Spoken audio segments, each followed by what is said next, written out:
پیش خدمت ہے کہانی ہاتھی اور چوہے۔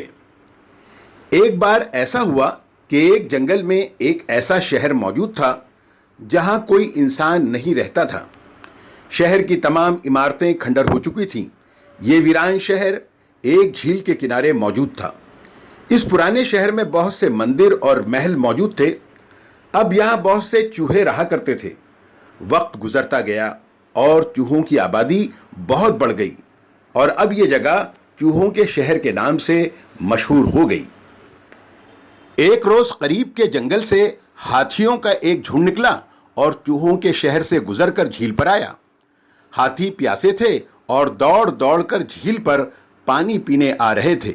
اس دوڑ کی وجہ سے بہت سے چوہے ہاتھیوں کے پیروں کے نیچے آ گئے۔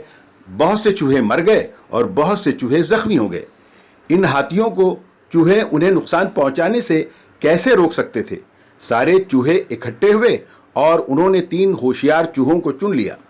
یہ 3 چوہے ہاتھیوں کے بادشاہ کے پاس گئے اور اس سے بات چیت کر کے اپنی پریشانی بتائی۔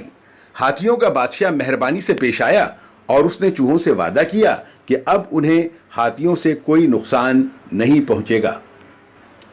کچھ مہینوں بعد بادشاہ کی فوج ہاتھیوں کو تلاش کرتی ہوئی آئی اور بہت سے ہاتھیوں کو اور بڑے بڑے دانتوں والے ہاتھیوں کے بادشاہ کو جال میں پھانس لیا۔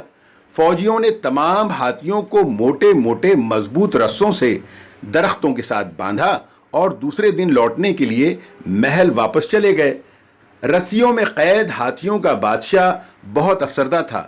اچانک اس کے دل میں چوہوں کے شہر میں رہنے والے چوہوں کا خیال آیا۔ اس نے زور زور سے چلا کر انہیں آواز دی اور پھر تمام چوہے دوڑتے ہوئے ہاتھیوں کے پاس آئے اور ہاتھیوں کو آزاد کرا دیا۔ اپنے دوست ہاتھیوں کی مدد کر کے چوہے بہت خوش ہوئے۔ آپ سن رہے تھے کہانی ہاتھی اور چوہے، سید نظام الدین قاسم کی زبانی۔ یہ کہانی national council for promotion of Urdu language اور BPI انڈیا پرائیویٹ لمیٹڈ کی طرف سے شائع ہوئی ہے۔